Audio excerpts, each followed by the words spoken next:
Coming up on this episode of Crime Family. And we are continuing our finale episode. We're going to do part 2. We've been discussing the Kenley Matheson case. So in this second part, we're going to be talking about, a major turn in the investigation. This is like the biggest break they've had so far in this case. And she's just kind of, probably very hopeful that this is it. Erin is like a spirit that came down and killed Jason. This is the words that Toby says that Erin uses.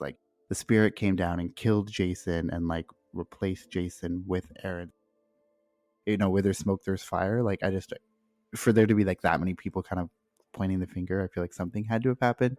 So the theory is maybe Erin said to her, he messed with the wrong guy's girlfriend and they'll never find the body. And sad. She's out there looking under rocks and thinking about the caves, and I don't know. It's just super sad. Super sad and just super mysterious and overall just perplexing. I can't really just confusing to me.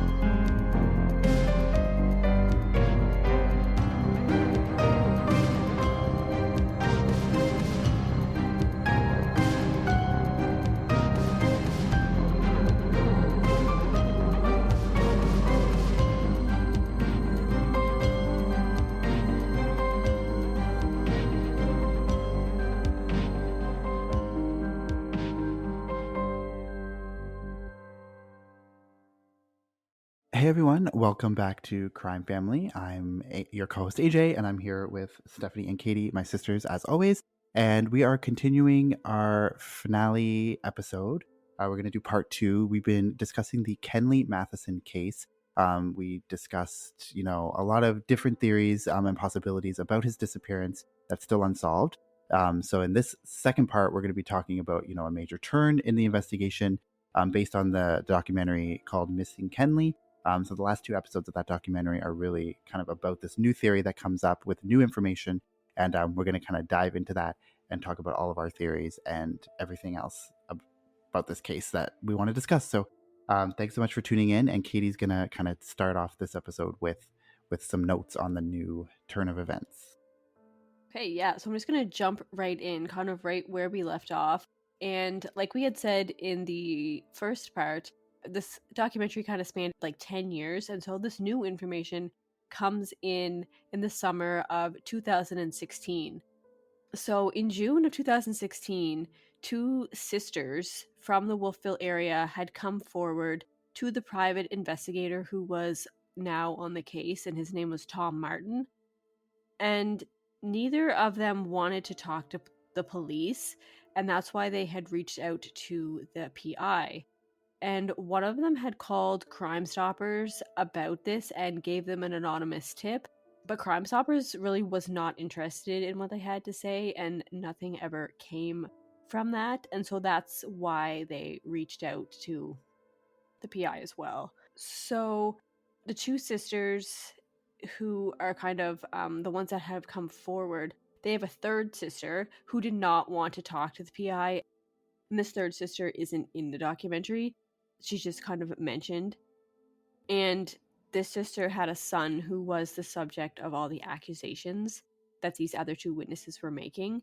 So the 2 sisters were Sandy and Selena. Their other sister was Suzanne, and they also had a brother named Randy. And Suzanne's son, who was the subject of all of this, his name, it was Jason Kenny. But then he had changed his name. He became a trans woman, and now Jason goes by Aaron Smith. So when all this comes out, we don't really know a lot of the details, but it kind of starts with Sarah, Kenley's mom, calling the RCMP and telling them, look, we found Kenley, I found Kenley, and I just need you to kind of help me secure the site and get his remains and not let this family know that we are suspecting them. And So you kind of get this excitement that, oh, they've figured out what happened, even though you kind of realize quickly that she may have jumped the gun by saying that she knows where Kenley is. But you kind of get it. I mean, this is like the biggest break they've had so far in this case, and she's just kind of, probably very hopeful that this is it and determined to kind of see this through.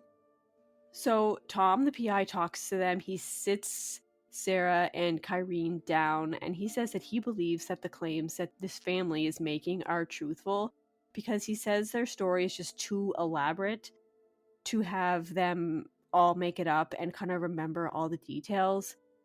And he says that they say that they don't want any part of the reward that is associated with this case. I think at that time it was like $150,000 reward if an arrest was made, but these two sisters were saying they really didn't want to take any of that. So that wasn't a motivation for them, which kind of makes it seem a little bit more legitimate, because they're just coming forward.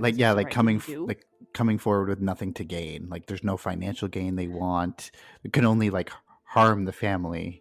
So it makes sense that like them coming forward, it's like, why would you know what I mean? Like, there's nothing to gain, so it feels a little bit more accurate. Yeah, exactly. So yeah, they're just coming forward because they want to get the truth out there, basically, not to get this money. So July 8th, 2016, Kyrene and Sarah are supposed to meet with the investigator to get his full report that indicated where Kenley's body was and to release the suspect's name, because at this time the family still didn't know. But at the last minute, the investigators were advised that they should take it to the RCMP first instead. And so that's what they do. And the family, Sarah and Kyrene, are still kind of left hanging, not knowing all these details. Sarah actually takes it upon herself to call her RCMP contact, Troy, just because she felt that the PI wasn't making the right decision and keeping all this information to himself. And so I guess the whole thing was that there was going to be like a 5-day delay because the officer that was going to be in charge was on vacation or couldn't meet with them for 5 days. And so she just thought they had to get this information out there before the suspect was tipped off, before anybody else got hurt, because his information came out. And so she contacted the police just to be like, we need to get moving on this now, was basically her thought. So she reaches out to the RCMP and talks to the officer named Troy. And like I said, she tells him straight up that they had found Kenley, and she doesn't actually have names or addresses. And she tells him that she knows that he's in a swampy ravine somewhere on a property in Wolfville, and that Troy needs to contact the PI, Tom Martin, for all the details. And he says that after he talks to Troy, if all this information is good, then they can kind of go forward with this new tip that they have. So Sarah and Kyrene are kind of thinking that this is it and that things are going to kind of happen very quickly. But even after 6 weeks since that tip came in, the RCMP have not done anything further with this information that they have.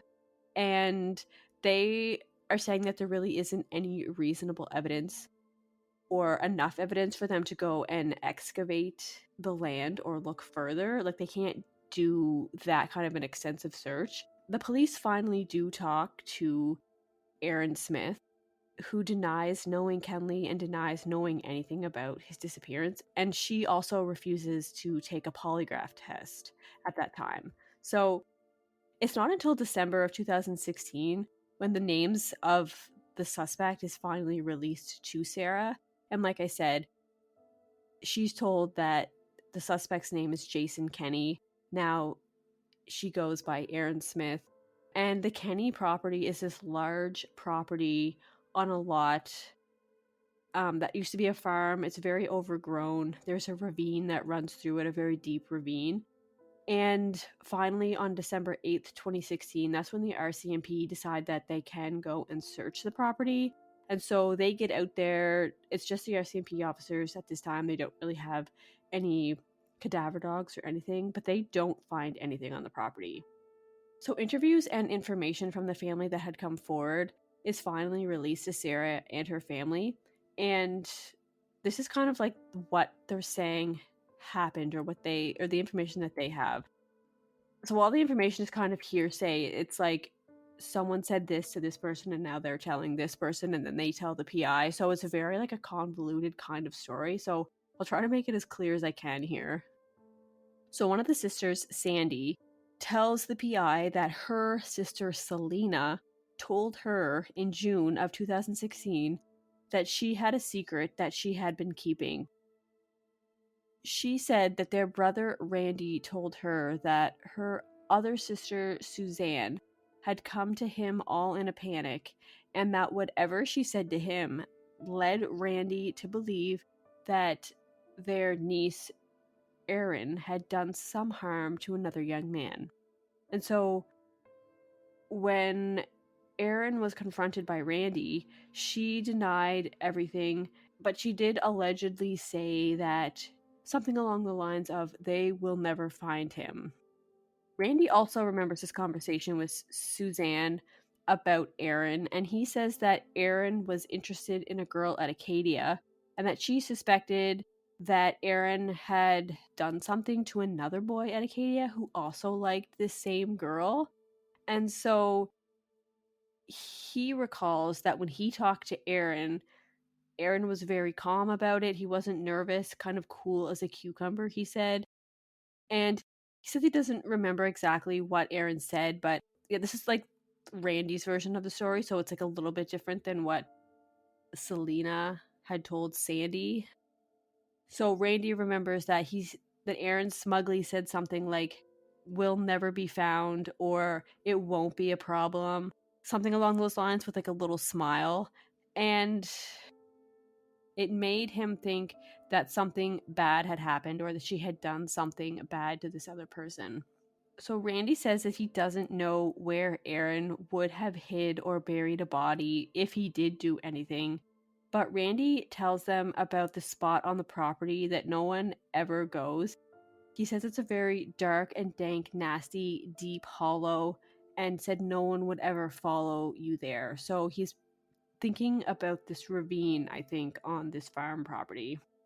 And when they talk about Erin a little bit, so Selena and Randy kind of have a conversation. Like, she says to Randy, quote, "Do you think Jason had that sex change operation to spite his father?"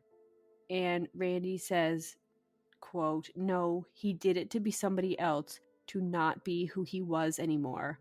And Selena says, quote, "Why would he do that?" And then Randy says, quote, "You might too if you did what he did."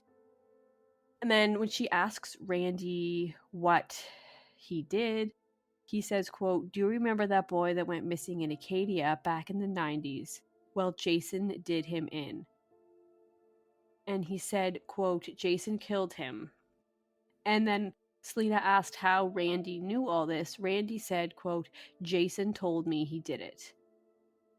So these conversations are what some of the other sisters are telling the PI what Randy told them, because when they kind of go back and talk to Randy about it, he doesn't have this level of detail that they're saying. Like, he says that Erin never really confessed anything to him, so I don't know if they're just not remembering the details properly, if they're maybe making things up to make it sound a little bit more convincing, but that's just kind of where the stories are a little bit confusing. So when they're still talking about this whole situation, Selena asks about the chicken pit that used to be on their property, and she says, "Do you think that he threw him in the chicken pit?" And Randy says, "That's exactly what he did with him." And Selena kind of describes the farm that used to be on the Kenny property, and it was one of those like awful kind of cruel farms where they would have like 30,000 chickens crammed onto one floor of the barn, and then another floor would have like another 25,000 chickens on the second floor. And so every day they would have to go around and kind of gather up all these dead chickens that would just die because they were just living in these horrible conditions. And so that was just kind of an everyday thing. And she says they threw them all into this thing that they called the chicken pit, which is like a giant hole in the ground. And they used to throw all their old rotten produce down there as well. And Selena says that she had physically was out there one time with them while they were throwing stuff in the pit, and just had like this horrendous stench that came out of it, as you can imagine. And like if you ever wanted to get rid of a human body or get rid of anything that no one would ever find, like that would be the place to throw it. So when they're talking about this years later, Randy said that he believes, quote, that Canadian psycho got away with one. So it seems like he's very convinced that Aaron was involved in this, but kind of later you'll see that he really is less convinced of his own information that he had.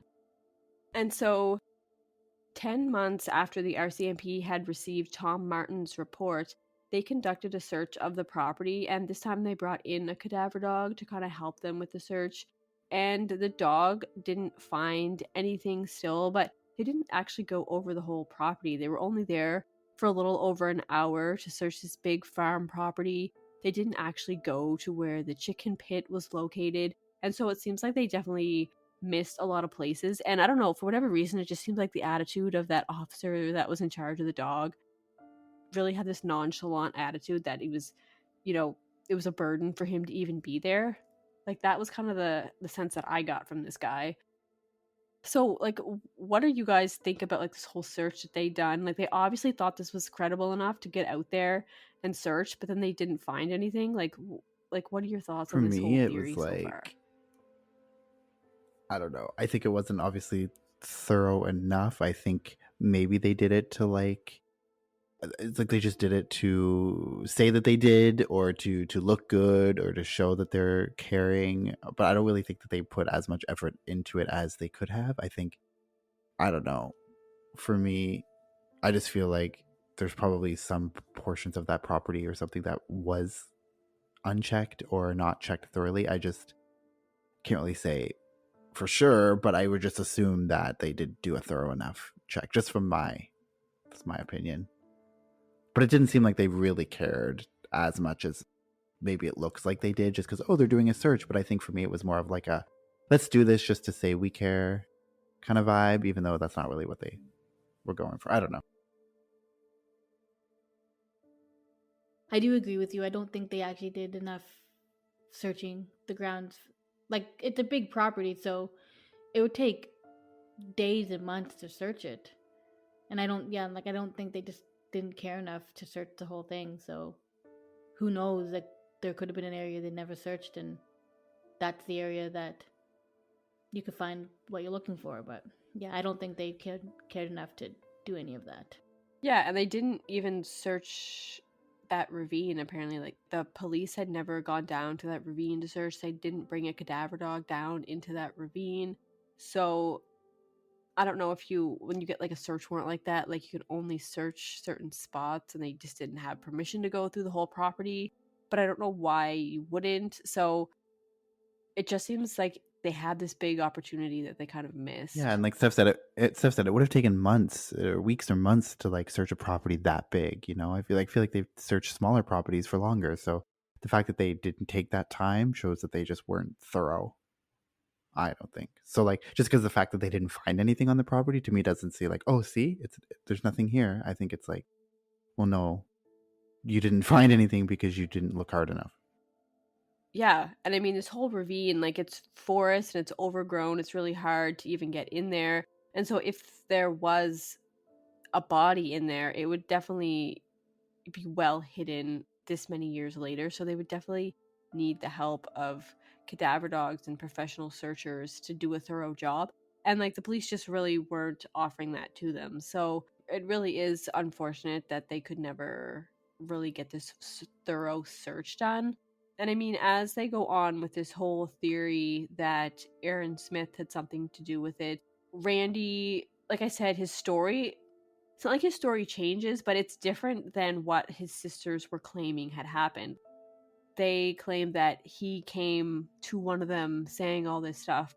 When he talks about it, he just kind of says, I never really got a straight answer from Aaron. He never actually said anything to me about it. I wasn't even really sure what the whole conversation was about. I wasn't sure what I was even asking her. So it seems like this whole thing, like, it seemed so promising at the beginning, but then once you get down into the details, it's like, not really sure what happened, or if, like, I want to believe that their story is credible, because why come forward with all this? But they just, it seems like they're remembering different bits and pieces of it.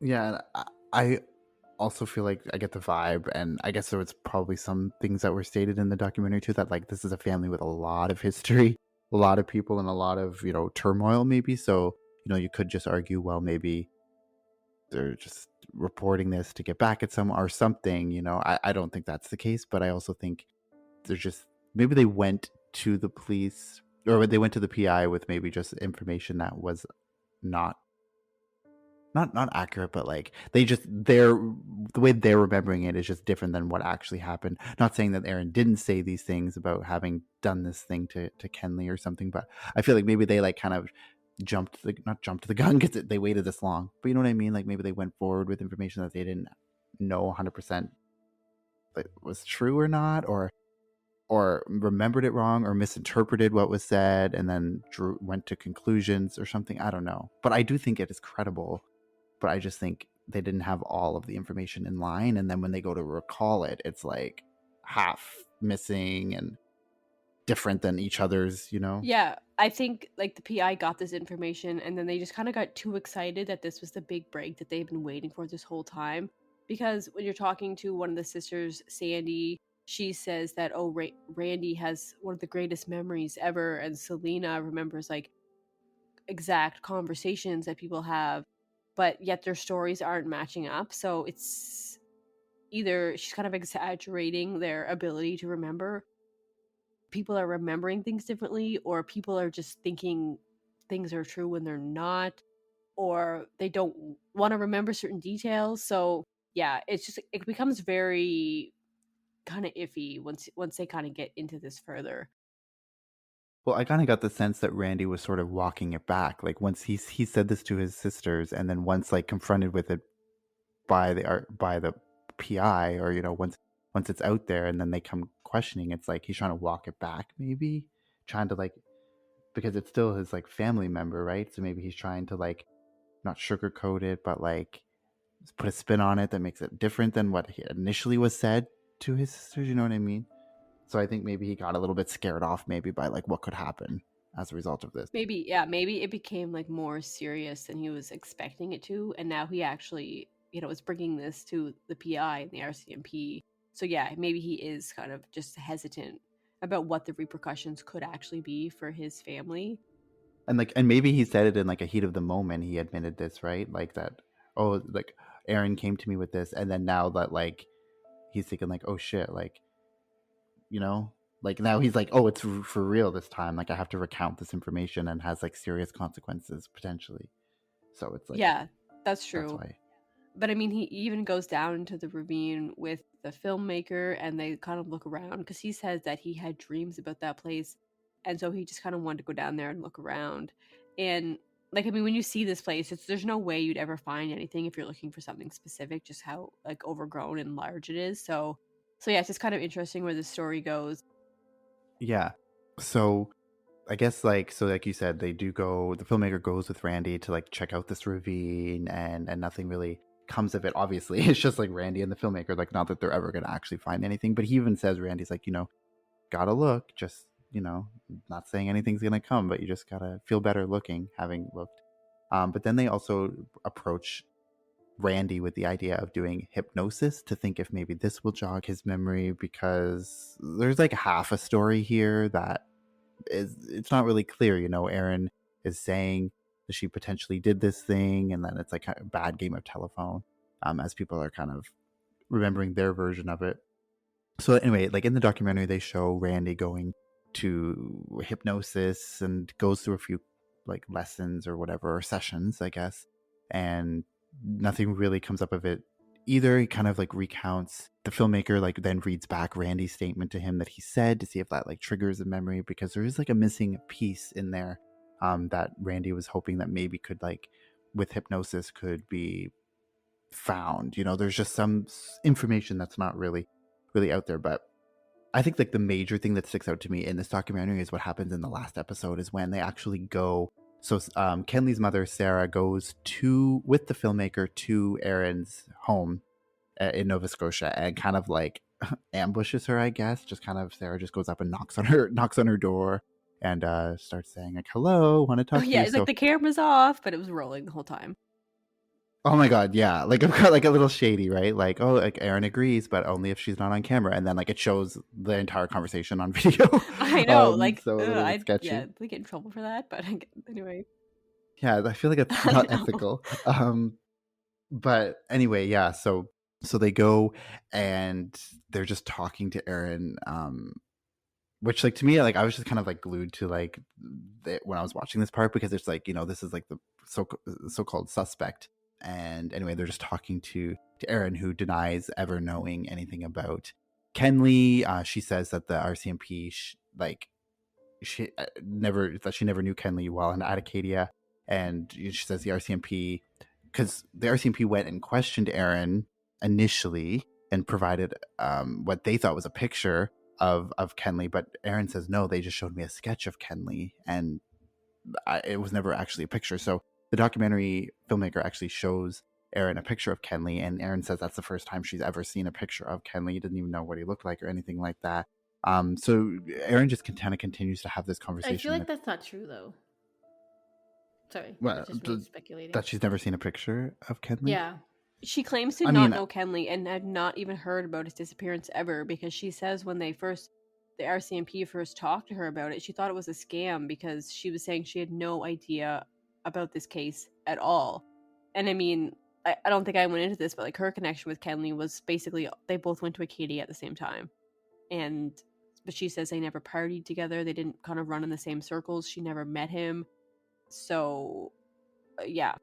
What an interesting note that I do have is like during that part of the doc where they're in Erin's house, and Erin's kind of makes it like a point to say, "Oh yeah, we didn't run in the same circles. Like he went to parties, and if that was the type of doing drugs and all that stuff, and me and my friends, we just played Dungeons and Dragons. I didn't even live on campus, and I was staying with my girlfriend, and blah blah blah, and all that stuff." And she says that her friends are engineers all over the world, and they were like really smart, and that's why she just didn't associate with that crowd, which I just find interesting, and I'll bring it up a little bit later in another part about why I kind of found that interesting. But she kept going on. She kept talking about herself. Every time they would ask a question, she'd talk about herself.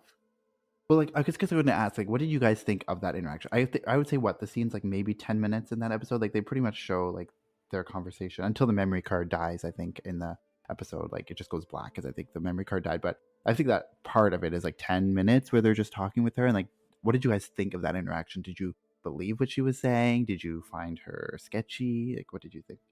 Yeah, I found it a little bit sketchy. I found that she was quick to answer the questions, but also she was kind of bringing it back to herself. Like she kept talking about like how she had she's really smart, like high IQ, and she kept I remember everything, and like just kind of bring it back to herself. Like she was kind of avoiding the questions, but I don't know. It seemed a little bit odd to me.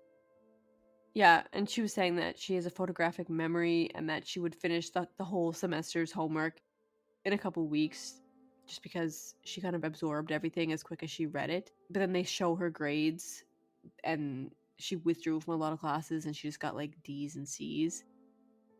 Which doesn't necessarily mean she's not smart, because just because you're smart doesn't mean you necessarily test well or whatever. But yeah, I don't know. I didn't know how to read her. And I guess when you first have that interaction, I don't know, I sort of thought she was believable, that she didn't know, she had nothing to do with it. She kind of had a falling out with her mother many years ago, so maybe that her mom was like, this was her family's way of getting back at her because she was kind of estranged from them. She said she hadn't talked to Randy since she was 16, so there's like this dynamic where the family doesn't get along. So maybe they thought that for whatever reason they were gonna kind of get back at her by blaming all this on her. That's kind of the vibe that I got until they talked to her other sibling a little bit later on. Yeah, so I didn't really know what to make of it. I thought she was kind of like sketchy as well. I don't know. I didn't really know what to make. Like her eyes were kind of darting from one to another. Like just look kind of like maybe, I don't know. But some people also. But also, I mentioned that because I told you my roommate is actually the one who found this documentary and told me about it. But she was saying, because we were talking about it, and she was like, but people who have photographic memory sometimes do that with their eyes, right? Like they're like in tune with everything. So their eyes sometimes will dart, back and forth because they're like keeping a mental note of it. Like that's what she said. I don't know if that's true or like medically accurate, but she's like, so that could be, because during it, that kind of shows her she's like looking from like just kind of sketchy to me. And I don't know, I felt kind of, there's a part of me that I like felt kind of bad for her too in some way. Well, A, because she's being filmed and doesn't know it, which is unethical, but like B, like I don't know, a part of me just, I don't know, I just kind of felt bad for her. Like if it is true, like all of her family like doesn't get along with her, and like she's like dissociated from her family and all of that stuff, and then all of a sudden, like if this isn't true and all of a sudden people are coming to her, RCMP is questioning her, and like people are accusing her of all this stuff, then I feel bad for her. But also, why would your family accuse you of that? Like, you might not get along with your family, but why would you accuse them of murder if it wasn't true? I don't know. But during that moment where they're in her house, I just was like, I don't know, just looking for any like little thing that she would say to kind of see if she might say something that implicated her or something. So I can't go one way or the other. I mean, I tend to believe that she had something to do with it because all these members of her family are coming and saying that she herself has said that she did it and made statements of like, oh, it won't be a problem or they'll never find him. Stuff like that. Like, I just tend to believe it. And like Kenley's mother is just like, casually having a conversation, like asking like questions like, oh, there's something wrong with your leg, or oh, just kind of like trying to maybe like get her to say something and see if it would lead to anything. But yeah, that whole part was sketchy. But they did say, like, kind of like they have text that comes up and says that like Erin claims that she has a IQ of 173, and she also says that she has Klinefelter syndrome. I think that's how you pronounce it. And then the documentary says that the odds of both of those things being true are about 1 in 2 billion with a B. What did you say? What disease? Klinefelter, I think it's how you pronounce it, but I looked it up and it's like when someone is born with an extra X chromosome or something. Oh, okay. But the documentary claims that the likelihood of you having Klinefelter syndrome and also a 173 IQ, don't know how they would have tested this, but they say 1 in 2 billion of that actually being true. But then the documentary also says that that was like refuted by contradictory evidence. So I don't really know what to believe. If maybe she does have a photographic memory. I think it's just trying to say like she's trying to paint this picture of her being something that she's not, saying she has this really high IQ and she doesn't. She's failing. And then they show like her transcripts from Acadia. She's failing all these classes with drawing. So why is she saying she has a really high IQ? Why is she saying she has Klinefelter? Like, I feel like she must have that if she's saying she does. Why would you lie about that? But I think it's just kind of like meant again by this filmmaker to kind of like throw into question everything she says. Like, if you're going to lie about having an 173 IQ, like what else would you lie about? I feel like that's the point that is trying to come across in that part. They talk to Erin's other sibling, Toby May Saunders, who actually didn't want to have an interview, but then actually agrees to have an interview with the filmmaker and kind of has an interview that kind of like changes a lot of ideas I thought like I had about the case. And because like you said, Katie, yeah, when they all up to this point, all the stuff about Erin is totally speculative and you didn't really think, you kind of questioning it. But then when Toby has this interview with the filmmaker, kind of like does change everything, where Toby talks a little bit about Erin and about, having the sex change operation. Toby says that Erin went to kind of charmed some guy in the States and then went to Thailand to have the sex change because she was denied in Canada for one. She didn't pass like a psych evaluation that they make you take. And so she went to Thailand to do that, was treating herself with hormones, and then came back to Canada just before the tsunami in Thailand happened, all that stuff. So Toby just says you have to be really careful when you're talking with Erin, because in Erin's mind, Erin was, I guess the way Toby words it, like in Erin's, like Erin is like a spirit that came down and like killed Jason. This is the words that Toby says that Erin uses, like the spirit came down and killed Jason and like replaced Jason with Erin. So like when you ask a question of like, do you know Kenley? Like in Erin's mind, she's a completely different person than Jason. It's not like she once was Jason and is now Erin. It's like Erin is a completely different identity and like being. So when you ask Erin, do you know Kenley? The answer would be no, because Erin didn't know Kenley. Jason knew Kenley. So Toby says, like, when you're asking these questions, you have to be careful of the way that you word the questions, because if you're just asking, like, does she know Kenley? Well, she's going to say no because Erin didn't know Kenley, and like that kind of thing. But then Toby also says that like she distinctly remembers being in like a flashback to watching the news report that happened covering the case. And in that moment, she says that Aaron said something that kind of shocked her and her mother, like, that little asshole messed with the wrong guy's girlfriend, and his body is in the bear caves in Melanson Mountain, or something to that effect, which is obviously, like, I just find it weird that somebody would just say that. If you're trying to hide the fact that you did it, why would you come out and say that to your own family members? And also during Aaron's interview that they have, or talk that they have with Aaron when they're at Aaron's home, Aaron does mention that someone in her family is a part of the RCMP who was kind of giving her advice, like telling her not to do the polygraph when they asked and all this stuff. So apparently, I think it was Aaron's father was part of the RCMP. So when Aaron's mother went to her father after Aaron had said that, the dad was kind of just like, don't tell anyone, never mention it again. And so then for years, like, Aaron's mother never mentioned it. They kind of just forgot about it. So then when the RCMP all these years later are coming back with these questions about Kenley Matheson, we're here to question you. They're like, who is Kenley Matheson? Like, what is this about? And then they're like, oh yeah, is this the missing student that Aaron told us or made that comment about? Which is super, super sketchy. And also Toby May Saunders says she remembers actually meeting Kenley because Kenley was in their home as a friend, because was friends with Aaron at that time when they were Acadia students. And she actually remembers Kenley having a conversation with her mother saying, you know, mother was like kind of being friendly, trying to get to know Aaron's friends. And she was saying Kenley wasn't really being too, or this person wasn't being too descriptive, wasn't really saying much, was just kind of giving short answers.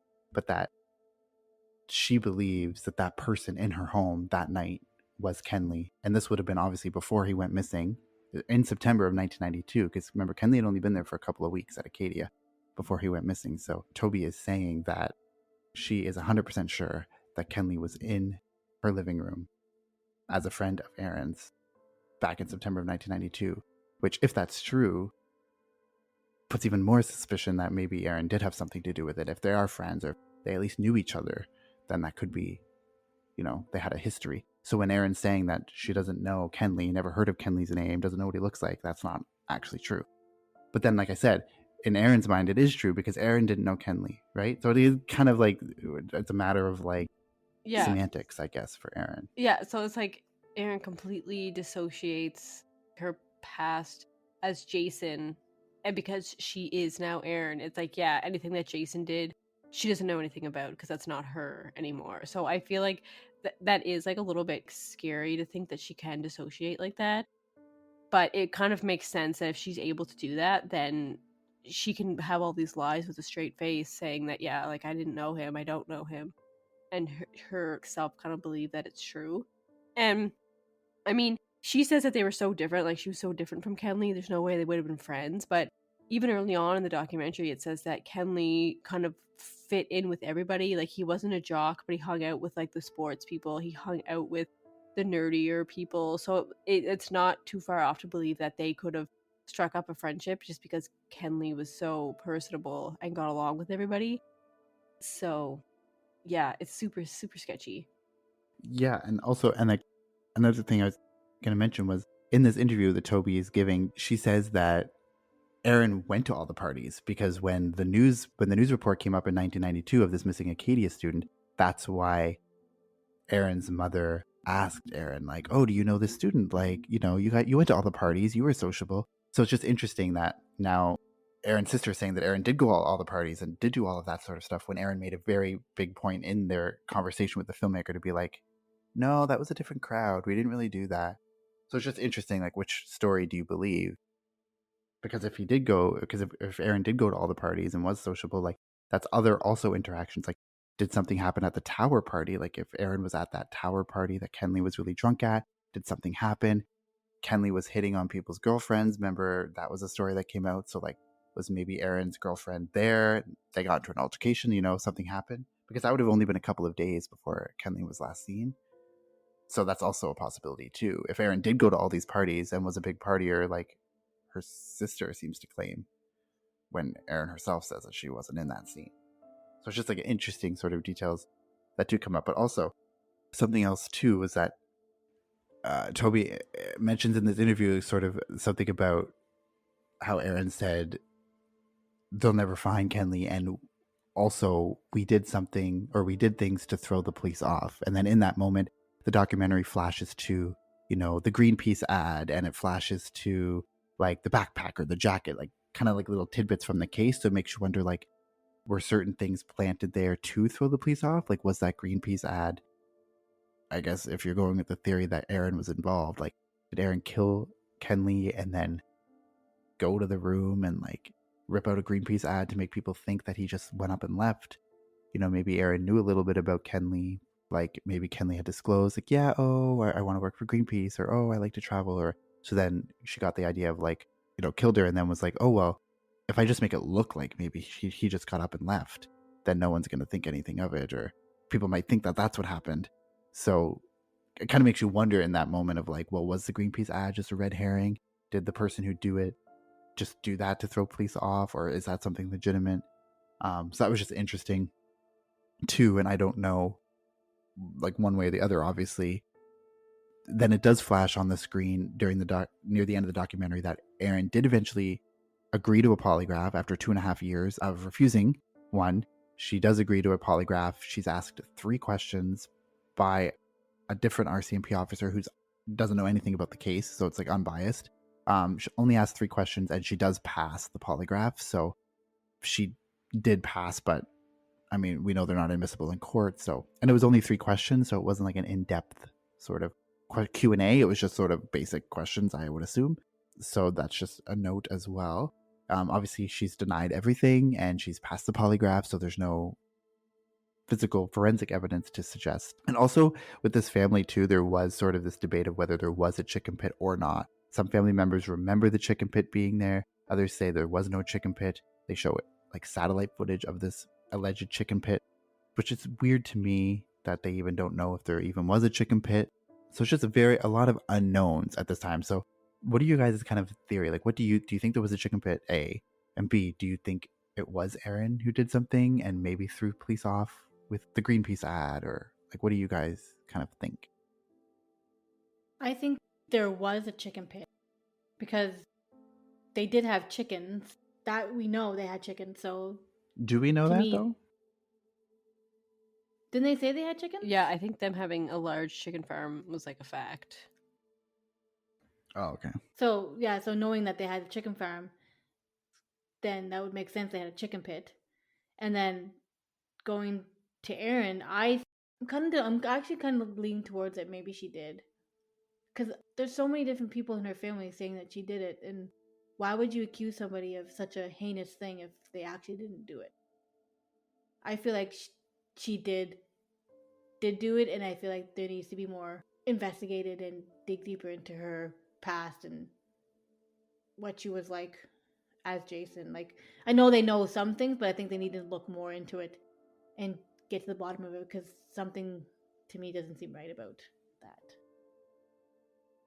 Yeah, like, again, why would her whole family be pointing the finger? Not her whole family, but members of her family are pointing the finger at her. Like I said, I have family members, like distant family members, that I don't like or don't care. But I wouldn't accuse them of murder. Like, just because you don't like someone and have a vendetta doesn't mean you would accuse someone of murder. Like, to me, that's just weird that multiple people are doing that. And kind of like that saying of, where there's smoke, there's fire. Like, for there to be like that many people kind of pointing the finger, I feel like something had to have happened. So the theory is maybe, Aaron's sister is saying that Aaron said to her, he messed with the wrong guy's girlfriend and they'll never find the body, blah, blah, blah. So the theory is like, did Kenley hit on Aaron's girlfriend and, heat of the moment, something happened and then Aaron went and covered it up and hid the body? Or did Aaron get somebody to do it for her? Was there a group of people that maybe took Kenley, did something to him? Like, Aaron, you know what I mean? Like, it could have been not just Aaron by herself. It could have been multiple people, or her group of friends, or people she knew, or something. So it's just crazy to me. And then in the documentary, Kenley's mother does go to Melanson Mountain, where, Kenley's body is alleged to be, and she kind of searches on her own. Of course, she's not really going to find anything. She doesn't have the police capacity to find really anything. So that part was also sad, when Kenley's mother was just searching for the remains there.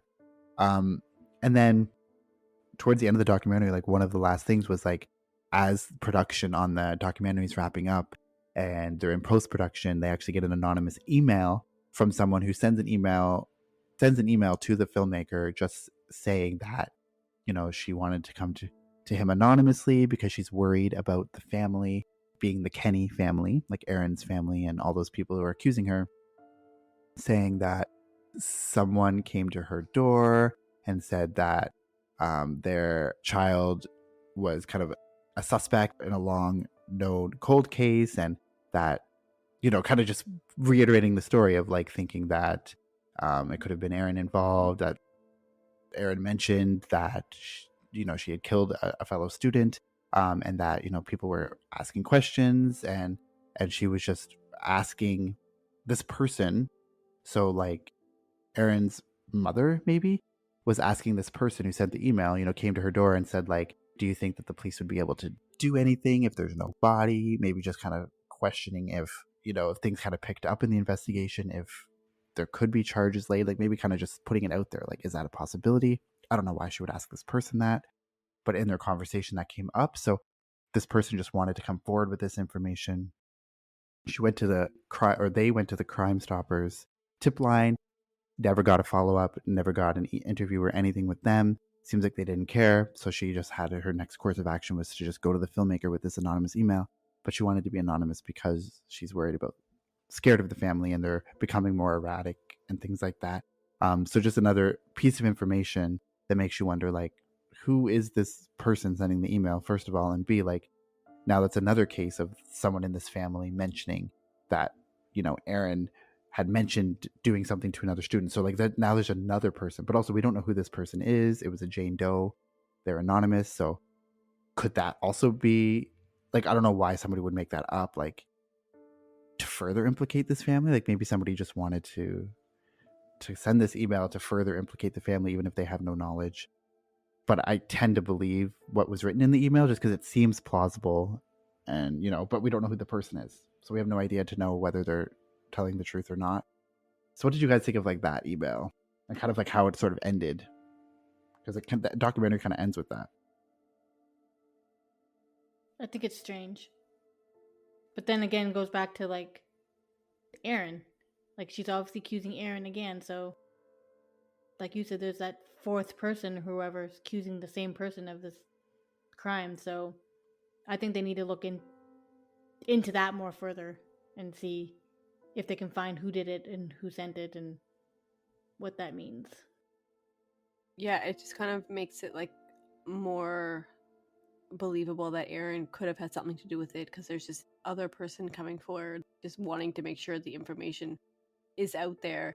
And yeah, like I just at first I just wanted to believe that Kenley like left on his own and that something may have happened to him, but this whole theory at the end, like it just seems like too much for it not to be true as well. So I don't know, I'm still caught between the two theories, that he took off, something happened to him, and that Erin did something to him, or somebody did something to him.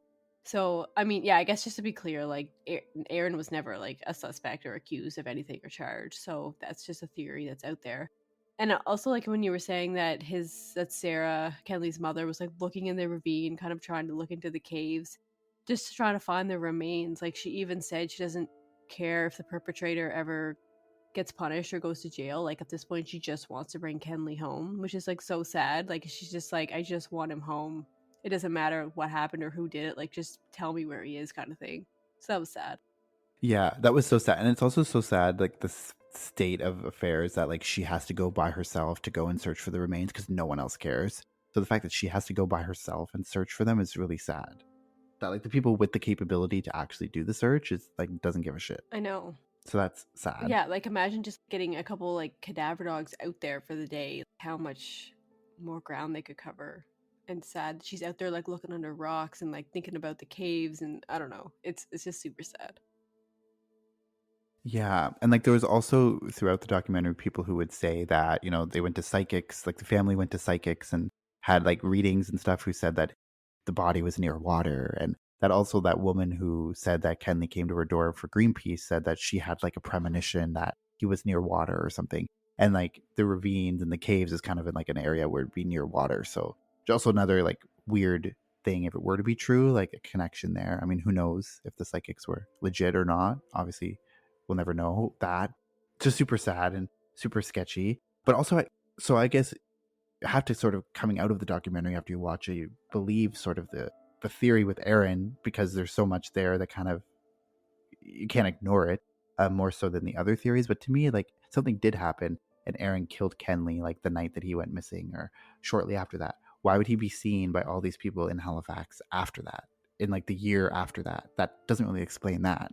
Or going to that woman's door working for Greenpeace, like that doesn't make sense either. And that was in 97, which would have been 5 years after he went missing. I know. That's why I am like caught between those two theories where he was out there, but then on the other hand, he was killed in September of 1992.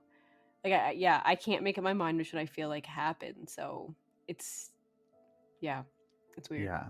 If you believe the Aaron theory and all of that, it doesn't explain all those sightings. And if you believe the sightings that he just ran away, then there's so many questions of like, why are all these fingers getting pointed at Aaron? And why is, Aaron allegedly admitting to it all these years ago? And again, that's hearsay and we'll never know, or it's just an allegation. So it's just super frustrating and so many questions. We don't have any answers, of course. It's still unsolved. But there were sort of some revelations that came out after the documentary. So the filmmaker is keeping track of updates in the case on the official Twitter page, and is posting documents and RCMP emails and all of this stuff because he's still kind of investigating this case or looking into it and following it. And one of the major kind of developments that came out after the documentary came out was that, remember that lead RCMP officer, Troy Allen, who was kind of Sarah's contact throughout it, and he was the one that she went to with that information from the PI that Aaron's family was saying that Aaron was a person of interest.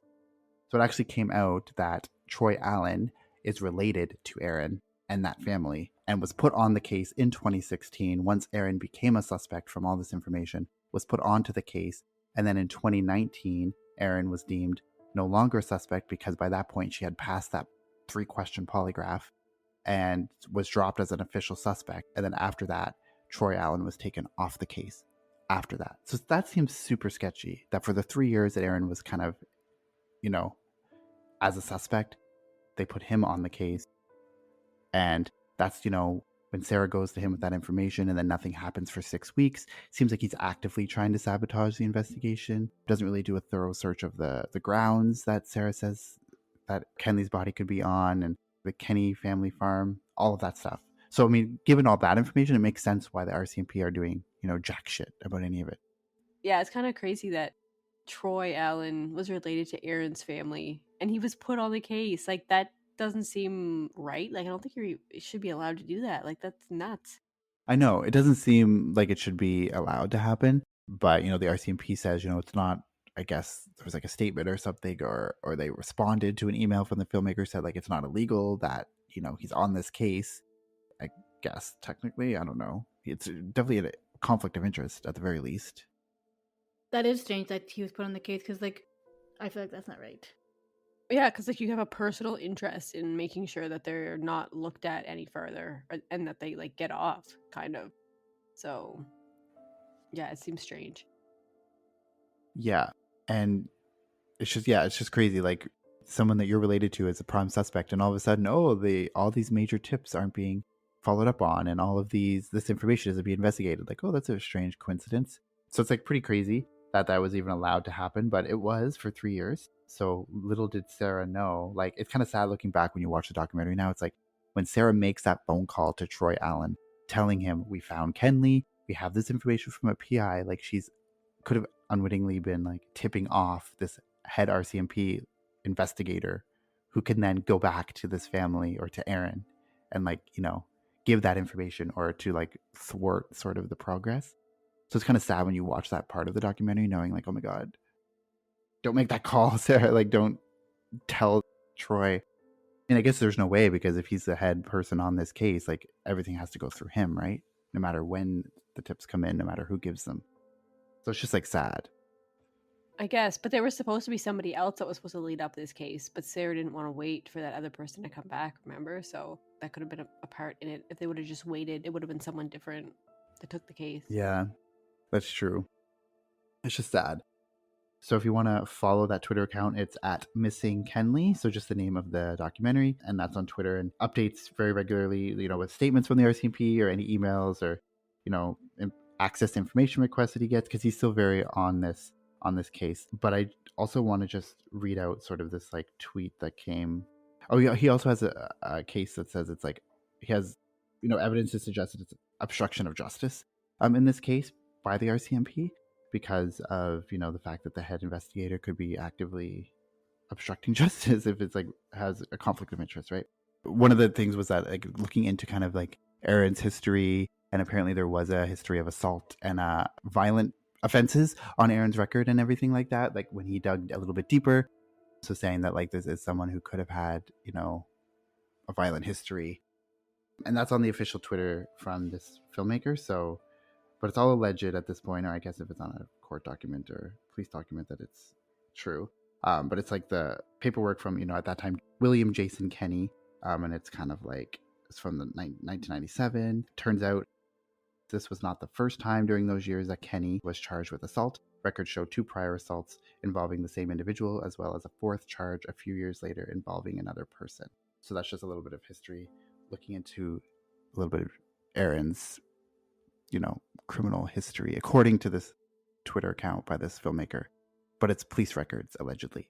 So that's also just an interesting note. Not know if it really pertains to anything in this case, but just an interesting side note. So yeah, it's just crazy. So we'll keep updating you as updates come, and if you follow that Twitter account, you'll get all of those sort of updates, and I'm sure more will come, and hopefully maybe they can resolve this case. Maybe someone will come forward with more information. Maybe someone will confess. Who knows? As you know, as years go on, it gets longer and longer away from it. People die, witnesses die, people forget details, as we've seen in this case with the recounting of several stories. So super sad and just super mysterious, and overall like just perplexing. I can't really, just confusing to me.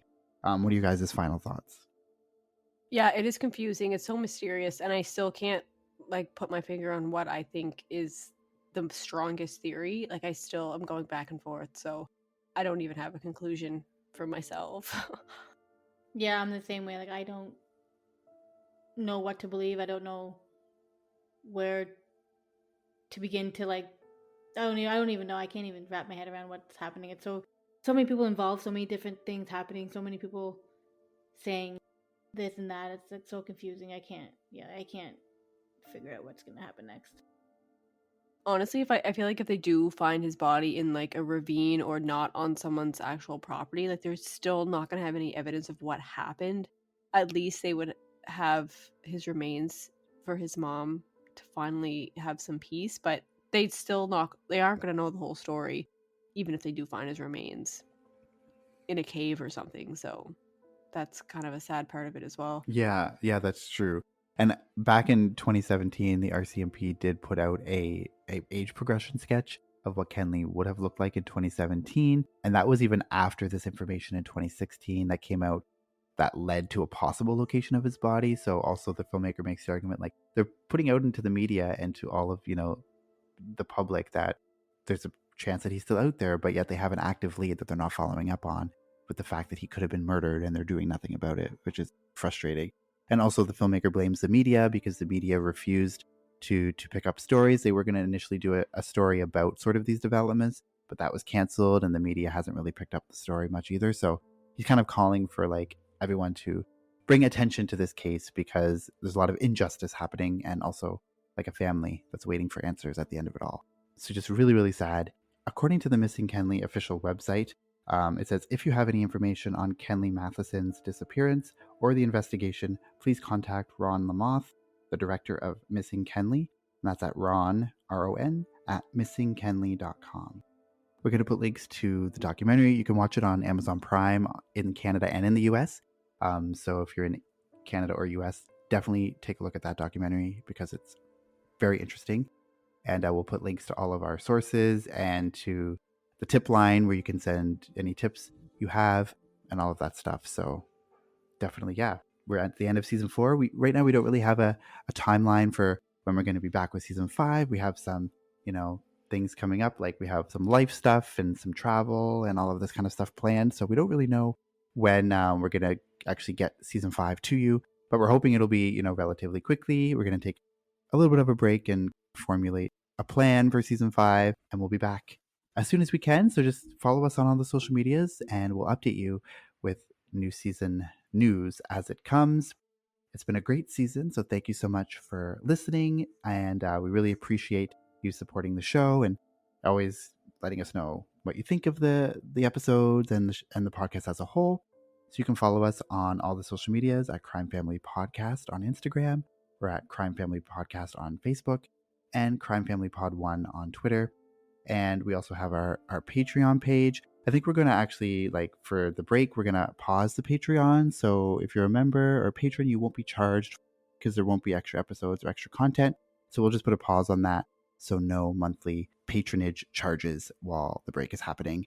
Find the link to the patron if you want to be a patron for our new season. When we start that, we'll let you know. And for the merch, of course, also find the link in the show notes as well. So thank you so much for listening this season, and we'll see you for season 5.